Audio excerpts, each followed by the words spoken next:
Araw na naman ng Sabado, kailangan na naman po nating maglaba kahit na po ay ito ay maulan. So dito sa Caloocan, ito po ay orange warning na po tayo. So sobrang lakas ng ulan. Okay po, so ayan yung mga fish ko, nagtatago sila. Magtago lang kayo kasi malamig ang panahon. Pakalamigin kayo dyan sa tubig. Ayan, so ang daming labahan. Oh, kailangan plantahin. Ayan, kailangan plantahin bukas yan. So ayan ang mga damit na nilabhan natin. Ayan, so sinalang ko na po. Ayan pa. At ayan pa ang aking sabon na gagamitin. So maraming sabon na kailangan. So ayan, ang dami-dami. Sabado talaga ay kailangan matrabaho. Kasi kung hindi natin lalabhan yan, wala tayong isusuot sa Lunes. Ayan. So, ayan ang ating labahin.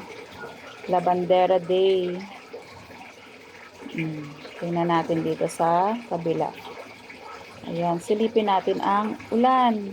Ayan, hindi natin masilip. Wait lang, dito tayo sa kabila. Okay, at buksan natin. Ayan ang ulan. Malakas ang ulan. Ayan, so nilabas muna natin yung ating mga halaman. Ayan. So walang tao sa kalsada kasi maulan. Okay, oops, nagulat pa ako dito kay Bambam.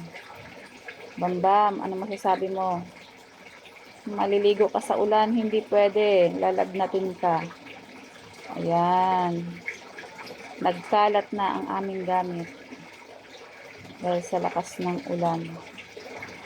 Okay, yan ang mga isasalang. Oh, ang dami-dami pa. Nakailang salang kaya ako nito, mga 3 siguro, 4. Diba? So, ganun talaga. Pag Sabado, naglalaba. Pag Linggo, mamalansya. Lunes hanggang Biyernes, papasok sa eskwelahan. Yan, mga PM pa.